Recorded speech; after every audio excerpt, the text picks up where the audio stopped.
అందరికీ నమస్కారం. The federal Andhra Pradesh ఛానల్కి స్వాగతం. దేశవ్యాప్తంగా ఎస్సీ వర్గీకరణ విషయం మీద ఇటీవల సుప్రీంకోర్టు తీర్పుతో ఒక్కొక్క రాష్ట్రంలోనూ ఎస్సీ వర్గీకరణకు సంబంధించినటువంటి విషయంలో కదలిక మొదలైంది. తాజాగా తెలంగాణ రాష్ట్ర ప్రభుత్వం ఎస్సీ వర్గీకరణ చేస్తూ నిర్ణయం తీసుకుంది. ఎస్సీల్లో సబ్ కేటగిరైజ్డ్గా ఏ కులానికి ఎంతెంత పర్సంటేజ్లో రిజర్వేషన్లు వర్తిస్తాయన్న దాని మీద ఏకసభ్య కమిటీ నివేదిక ఆధారంగా నిర్ణయం తీసుకున్నట్టు తెలంగాణ రాష్ట్ర ప్రభుత్వం ప్రకటించింది. దాంతో ఇప్పుడు ఆంధ్రప్రదేశ్లో మరోసారి ఈ వ్యవహారం తెర మీదకి వచ్చింది.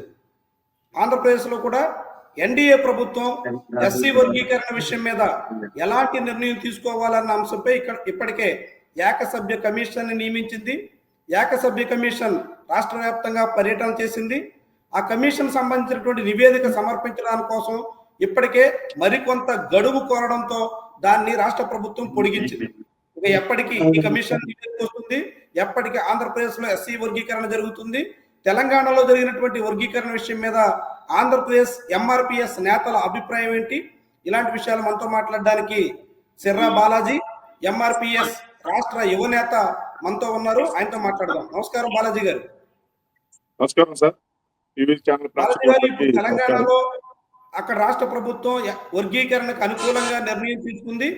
ఏకసభ్య కమిటీకి తీర్పుకి ఏకసభ్య కమిటీ నివేదిక అనుగుణంగా నిర్ణయాన్ని ప్రకటించింది. దీన్ని మీరు ఎలా చూస్తున్నారు?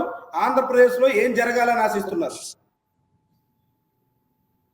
వాస్తవంగా తెలంగాణ రాష్ట్ర ప్రభుత్వం తీసుకున్న నిర్ణయాన్ని స్వాగతిస్తా ఉన్నాం. అయితే చిన్న చిన్న మార్పులు చేయవలసినటువంటి అవసరం ఉంది. పర్సంటేజ్లు ఏదైతే ఉన్నదో తెలంగాణ రాష్ట్ర వ్యాప్తంగా మాకు ఇస్తానన్న పర్సంటేజ్ ని 9% కాదు, దాని 11%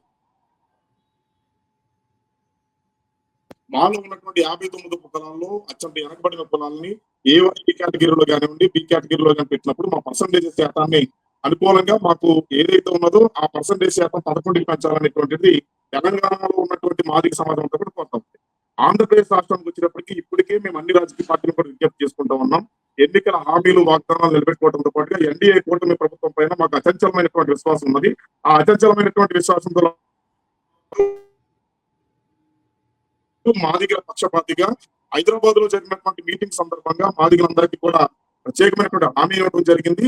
దేశవ్యాప్తంగా కూడా వర్గీకరణ అమలు చేయాలనేటువంటిది మా అందరి యొక్క కోరిక.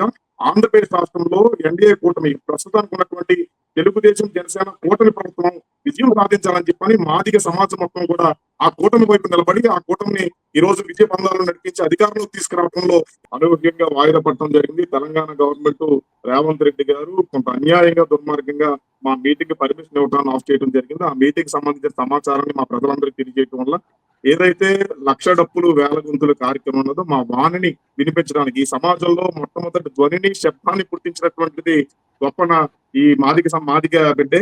కాబట్టి మా ధ్వనిని మా శబ్దాన్ని సమాజానికి ప్రపంచానికి చాటి చెప్పడం కోసం మాదిగ కళాకారులు, కవులు, మేధావులతో పాటుగా అన్ని కులాలని కలుపుకుంటూ లక్ష డప్పుల వేల గొంతుల కార్యక్రమాన్ని హైదరాబాద్ వేదికగా మీ ప్రపంచానికి చాటి చెప్పాలనుకున్నాం. అయితే దురదృష్టవశాత్తు ఈ వర్గీకరణ అమలు చేసే దిశలో ఈ రేవంత్ రెడ్డి గారి ప్రభుత్వం మాకు మీటింగ్ కి పర్మిషన్ ఇవ్వకపోవడం మా సమాజం అందరికీ బాధ కలిగింది. ఇప్పటికీ రిజర్వేషన్ చేయించుకున్నారు, బస్సులు బుక్ చేసుకున్నారు, ఆటోలు బుక్ చేసుకున్నారు, టికెట్స్ బుక్ చేసుకున్నారు. సడన్ గా మాకు అక్కడ మీటింగ్ సంబంధించింది పర్మిషన్ ఇవ్వలేకపోవడం వల్ల ఆ విషయాన్ని మేము మా ప్రజలకు తెలియజేయడం కోసం ఫోన్ కాల్స్ లో కాస్త బిజీ అయ్యాం సార్.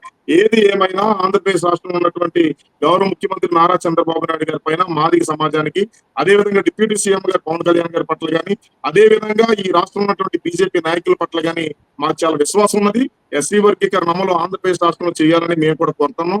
ఇప్పటికే కులగణన పేరుతోటి మీరు 13 జిల్లాలలో కూడా కులగణన సంబంధించినటువంటిది ఎంక్వైరీ చేస్తా ఉన్నారు. ఏ కమిషన్ ఏదైతే చేస్తా ఉన్నారో ఆ కమిషన్ రిపోర్ట్ల ఆధారంగా జిల్లాల ప్రాతిపదిక మీద ఏ జిల్లాలో ఏ కులాల వారిగా ఎంత నిష్పత్తి, ఎంత జనాభా ఉన్నారో వారికి ఆ నిష్పత్తి ఆ జనాభా ప్రకారంగా ఏబిసిడి కేటగరైజేషన్ చేయాలనేటువంటిది మా యొక్క విన్నపం, మా యొక్క విజ్ఞప్తి. ఇప్పుడు తెలంగాణలో రాష్ట్ర వ్యాప్తంగా వర్గీకరణ చేశారు, రాష్ట్ర వ్యాప్తంగా రిజర్వేషన్ల శాతాన్ని ప్రకటించారు. అయితే ఆంధ్రప్రదేశ్ లో మాత్రం జిల్లాల వారీగా వర్గీకరణ చేస్తాం, జిల్లాల వారీగా అక్కడ ఉన్న కులాల సంఖ్య అనుగుణంగా నిర్ణయం ప్రకటిస్తాం, ఆ శాతాన్ని విభజిస్తాం అని చెప్తున్నారు. దీన్ని మీరు ఎలా చూస్తారు? దీని మీద మీ అభిప్రాయం ఏంటి? ఖచ్చితంగా మేము స్వాగతిస్తా ఉన్నాం. మీరు ఏదైతే ఎంక్వైరీ చేస్తున్నారో నిష్పక్షపాతంగా, నిజాయితీగా ఏ జిల్లాలో ఎంతమంది ఉన్నారో ఆ యొక్క రిపోర్ట్ ను మీరు ప్రభుత్వం తీసుకోవాలి. మేము కూడా దాని మీద ఎదురు చూస్తాం. ఎందుకంటే ఇప్పుడు ఏది ఈ ఆంధ్రప్రదేశ్ రాష్ట్రం మొత్తం మీద సామాజిక వర్గం కానీ చిన్న చిన్న వ్యత్యాసాలు ఉండొచ్చు. దాంతో పాటు ఏంటంటే మాలో కొంత సెకండ్ పొజిషన్ లో ఉన్నటువంటి రెల్లి సామాజిక వర్గ సోదరులు కానీ, డెక్కలి, సింధు, ఇతర కులాలకు సంబంధించినటువంటి సామాజిక వర్గాలు కానీ ఆయా జిల్లాలలో మరుగున పడిపోయి ఉన్నారు. వాళ్ళ పేరు కూడా నోచుకునే పరిస్థితి ఉంది. ఈస్ట్, వెస్ట్, తూర్పు, పశ్చిమ గోదావరి జిల్లాల వ్యాప్తంగా కాస్త మాల సోదరుల ప్రాబల్యం ఎక్కువగా ఉంది. అటు నుంచి మనం విజయనగరం, శ్రీకాకుళం జిల్లాలకు వెళ్తే కనుక రెల్లి సామాజిక వర్గ ప్రజల ప్రాబల్యం ఎక్కువగా ఉంది. మనకి గుంటూరు, అనంతపురం ఈ ప్రాంతాల్లో మాదిగ సామాజిక వర్గం ఎక్కువగా ఉండేటువంటి అవకాశం ఉంది. ఏదైనా జిల్లాల వారీగా మీరు తీసుకోండి, ఆ జిల్లాల వారి మాకు న్యాయం చేయమని కోరుతాం. దాంతో పాటు ఏంటంటే కేవలం మాదిగలు మాత్రమే లబ్ధి పొందాలనేటువంటిది మా కోరిక కాదు, మా ఉద్యమ లక్ష్యం కూడా కాదు. మాదిగలతో పాటు ఉపకులాలకు కూడా న్యాయం జరగాలంటే మా కోరిక. మా వెనకాల ఉన్నటువంటి కనీసం కులం పేరు చెప్పుకోవడానికి కూడా దిక్కు నోచుకోలేనటువంటి పరిస్థితులు ఉన్నటువంటి మాలదాసులు ఉన్నారు.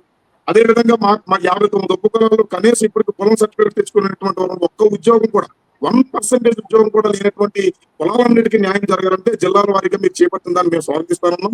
ఖచ్చితంగా మీరు ఉద్యోగాలు కేటాయించినప్పుడు కానీ మీరు ఏదైతే రాష్ట్ర ప్రభుత్వం ఏదైతే నోటిఫికేషన్ ఇస్తున్నా నోటిఫికేషన్ ఇచ్చే ముందు వర్గీకరణ అమలు చేస్తున్న నోటిఫికేషన్ ఇస్తే కనుక బలహీన కులాలైనటువంటి 59 కులాలకి న్యాయం జరుగుతుందని చెప్పని ఎంఆర్పిఎస్ తరఫున మేము ఆశిస్తాం.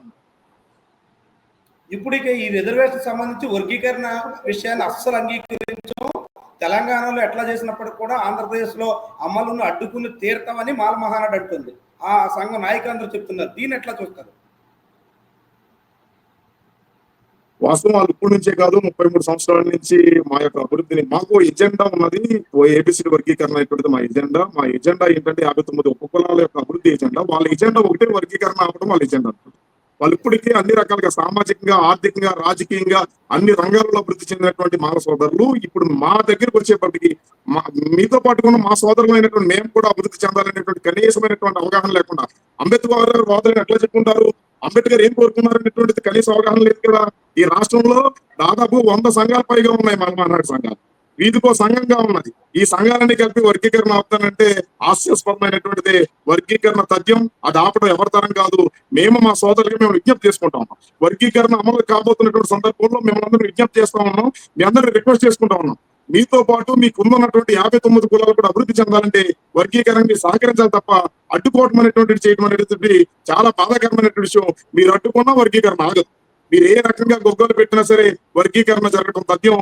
వర్గీకరణ ఆపాలనుకోవడం హాస్యాస్పదమైనటువంటి నిర్ణయం తప్ప వర్గీకరణ జరగబోతుందని మేము ఆశిస్తాం. ఇప్పుడు మీరు చెప్తున్నారు దేశం అంతా సుప్రీంకోర్టు తీర్పు ఇచ్చింది, కేంద్ర ప్రభుత్వం అనుకూలంగా ఉందని. అయితే సుప్రీంకోర్టు తీర్పుని తెలంగాణ రాష్ట్ర ప్రభుత్వం ఇప్పటికే అమలు చేసేదానికి ఒక అడిగేసింది. ఆంధ్రప్రదేశ్లో ఆ విషయం జాప్యం జరుగుతుంది. ఎందుకంటారు ఇలా ఆలస్యం కావడానికి కారణాలు ఏమనుకుంటున్నారు మీరు? వాస్తవంగా ఆంధ్రప్రదేశ్ రాష్ట్రంలో గౌరవ ముఖ్యమంత్రి నారా చంద్రబాబు నాయుడు గారి పట్ల విశ్వాసం ఉన్నదని ఇందాకే చెప్తున్నాం. మనం ఇప్పుడు కూడా చెప్పింది. ఎందుకంటే వర్గీకరణ చేసినటువంటి వ్యక్తి గౌరవ నారా చంద్రబాబు నాయుడు గారు, ఆయన పట్ల మా జాతి ఇప్పుడు కూడా ఉంది. ఈ మొత్తం భారతదేశం మీద వర్గీకరణ అమలు జరిపించడంలో ముందు చొరవ తీసుకున్నటువంటి వ్యక్తి నారా చంద్రబాబు నాయుడు గారు. చంద్రబాబు నాయుడు గారి ముందు చూపు ఆలోచనతోటి మాదిగ కులాలకు న్యాయం జరుగుతుంది. ఇప్పటికైనా మేము విజ్ఞప్తి చేస్తా ఉన్నాం.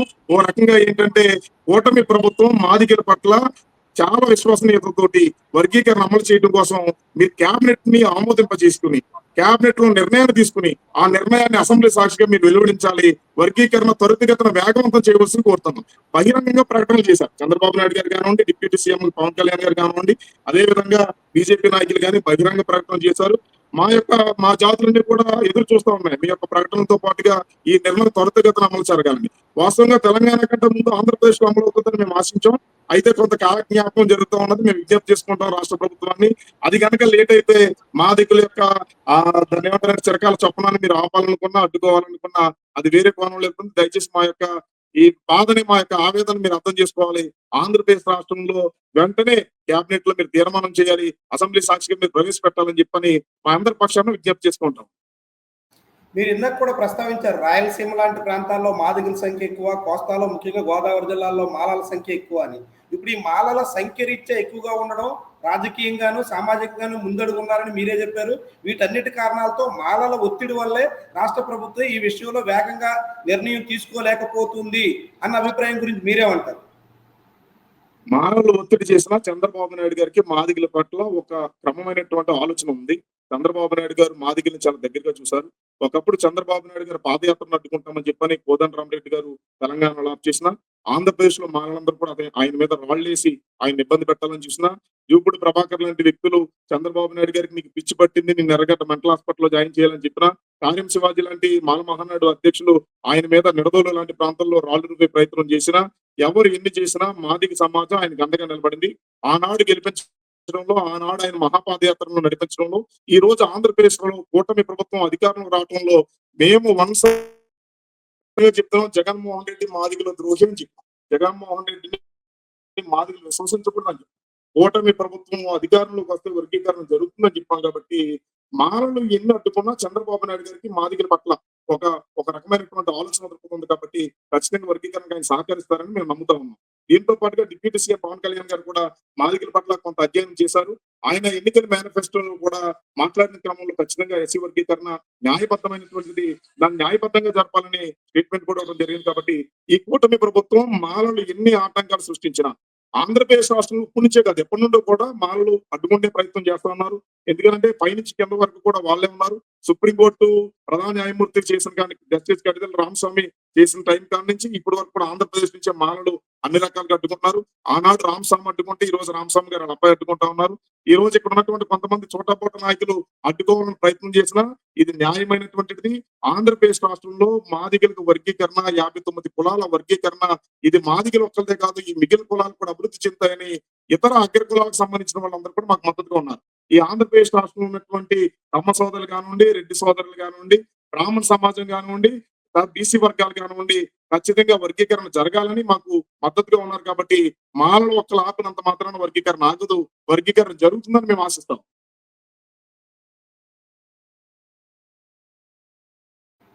మీరు అడుగుతున్నారు ఇప్పటికే ఈ బడ్జెట్ సమావేశాల్లో ఖచ్చితంగా బిల్లు పెట్టాలి, ఆమోదించాలని. కానీ రాష్ట్ర ప్రభుత్వం మాత్రం ఏకసభ్య కమిషన్ నివేదిక సమర్పించడానికి గడువు పొడిగించింది. గడువు పొడిగించడం వల్ల ఈ అసెంబ్లీ సమావేశాల నాటికి బిల్లు రెడీ అవుతుంది అనుకుంటున్నారా? అది అసెంబ్లీ సమావేశాల్లో వస్తుంది అనుకుంటున్నారా? రాకపోతే మరికొంతకాలం జాప్యం జరిగితే వచ్చేటువంటి సమస్యలు ఏమనుకుంటున్నారు మీరు? వాస్తవంగా ఈ పాటికి అసెంబ్లీలో కేంద్ర కేబినెట్, మన రాష్ట్ర కేబినెట్ వాళ్ళు ఒక నిర్ణయం తీసుకోవాలి, దాన్ని అసెంబ్లీ సాక్షి ప్రవేశపెట్టాలి. చంద్రబాబు నాయుడు గారు ఆ దిశగా అడుగులేస్తారని మేము నమ్ముతా ఉన్నాం. ఒకవేళ దాన్ని జాప్యం జరిగితే కనుక మా ప్రతిఘటన, మాదిగల యొక్క ఆవేశం ఆగ్రహంగా మారితే ఏ మాదిరిగా ఉంటుందనేటువంటి విషయం ఈ రాష్ట్రంలో తెలిసినటువంటి క్రమం ఉన్నది. ఎందుకంటే చదువుకున్నటువంటి విద్యార్థులుగా మాలాంటి వాళ్ళని కూడా వర్గీకరణ ఆవశ్యకత ఎంత ఉన్నదో తెలుసుకున్నాం. మేము మా భవిష్యత్తులో మారాలని వర్గీకరణ కోరుతా ఉన్నాం. ఆ దిశగా వర్గీకరణ విషయంలో జాప్యం జరిగితే కనుక మాదిగల యొక్క ఆలోచన ఆవేశంగా మారుతుంది, ఎలా ఉండబోతుంది అనేటువంటిది భవిష్యత్తులో. అయితే మేము విజ్ఞప్తి వరకు చేసుకుంటాం. ఎందుకంటే ప్రస్తుతానికి రాష్ట్ర వ్యాప్తంగా మాకు కూటమి ప్రభుత్వం కానీ, కేంద్రంలో ఉన్నటువంటి బీజేపీ ప్రభుత్వం కానీ, ఇక్కడ ఉన్నటువంటి తెలుగుదేశం, జనసేన, బీజేపీ కూటమి కానీ వర్గీకరణ చేయాలని వాళ్ళు కోరుకుంటా ఉన్నారు. ఖచ్చితంగా ఆ దిశగా వాళ్ళు ప్రయాణం చేస్తారని ఆశిస్తా ఉన్నాం. మాకు ఇప్పుడు ఉద్యమాలు, పోరాటాలు చేయడం కంటే సంబరాలు, ఆనందోత్సవాలు చేసుకోవడానికి మేము సిద్ధంగా ఉన్నాం. లక్ష డబ్బులు, వేల గుంతులు కూడా దానికి మేము పిలిపిస్తా ఉన్నాం. నాకు ఉద్యమాలు చేసే కాలం అయిపోయింది, మేము సంబరాలు చేసుకునే సమయం వచ్చిందని మేము ఆశాభావం వ్యక్తం చేస్తాం. ఎప్పట్లాగా ఈ బిల్లు ఆంధ్రప్రదేశ్ లో ఆమోదం పొందుతుంది అనుకుంటున్నారు మీరైతే? ప్రస్తుతానికి ఇప్పుడు జరగబోయేటువంటి సెక్షన్స్ లోనే జరగాలి. ఇప్పుడు రాబోతున్నటువంటి అసెంబ్లీ సమావేశాల్లోనే జరగాలని మేము కోరుతాము. ఇప్పటికే మా రాష్ట్ర స్థాయి నాయకులందరూ కూడా 2 దఫాలు చంద్రబాబు నాయుడు గారిని, అదేవిధంగా ఆయా మంత్రులను కూడా కలవడం జరిగింది. తెలంగాణ ప్రభుత్వం ఎంత స్పీడ్ గా అయితే నిర్ణయాలు తీసుకున్నారో ఆంధ్రప్రదేశ్ ప్రభుత్వం కూడా అంతే స్పీడ్ గా తీసుకోవాలి. అట్ ఎనీ మూమెంట్ వాళ్ళ యొక్క స్టేట్మెంట్ ఇస్తారని మేము ఆశిస్తా ఉన్నాము. అసెంబ్లీ సమావేశాల ప్రారంభంలోనే మొట్టమొదటి సెక్షన్ లోనే మా యొక్క బిల్లు పైన ఏకపక్షంగా అందరూ కూడా నిర్ణయం తీసుకుంటారని. వైఎస్ఆర్ కాంగ్రెస్ పార్టీ పరిపూర్ణంగా మాదిగలకు వ్యతిరేకమైనటువంటి పార్టీ. వైఎస్ఆర్ కాంగ్రెస్ పార్టీ వర్గీకరణకు వ్యతిరేకమైనటువంటి పార్టీ. ఇప్పుడు అధికారంలో ఉన్నటువంటి ఏదైతే తెలుగుదేశం, జనసేన, బీజేపీ ఉన్నదో మాదిగ కులాలకి అండగా నిలబడతారని చెప్పని మేము నమ్ముతా ఉన్నాం. కాబట్టి జరగబోయే మొదటి సెక్షన్స్ లోనే మా యొక్క బిల్లు అమలు చేస్తారని మేము ఆశిస్తాము. థ్యాంక్ యూ బాలాజీ గారు, మీ అభిప్రాయాన్ని మాతో పంచుకున్నందుకు. ఇది ఎంఆర్పిఎస్ యువనేత సిర్రా బాలాజీ గారి అభిప్రాయం. ఖచ్చితంగా రాబోయేటువంటి అసెంబ్లీ బడ్జెట్ సమావేశాల్లోనే ఆంధ్రప్రదేశ్లో కూడా ఎస్సీ వర్గీకరణ సంబంధించినటువంటి నిర్ణయాన్ని తీసుకుంటారని, దానికి సంబంధించిన బిల్లుని ఆమోదిస్తారని ఆయన ఆశాభావంతో ఉన్నారు. తెలంగాణలో తీసుకొచ్చినటువంటి బిల్లులో కూడా సానుకూలత ఉన్నప్పటికీ మరికొంత శాతం మాదిగలకి పెంచాల్సిన అవసరం ఉందని ఆయన అభిప్రాయపడుతున్నారు. సుదీర్ఘకాల డిమాండ్గా ఉన్నటువంటి వర్గీకరణ అంశం త్వరలోనే పరిష్కారం లభిస్తుందనేటువంటి నమ్మకంతో ఆయన కనిపిస్తున్నారు. ఇది ఈరోజు చర్చ. Thank you. చర్చలో పాల్గొన్నందుకు బాలాజీ గారికి మరోసారి ధన్యవాదాలు.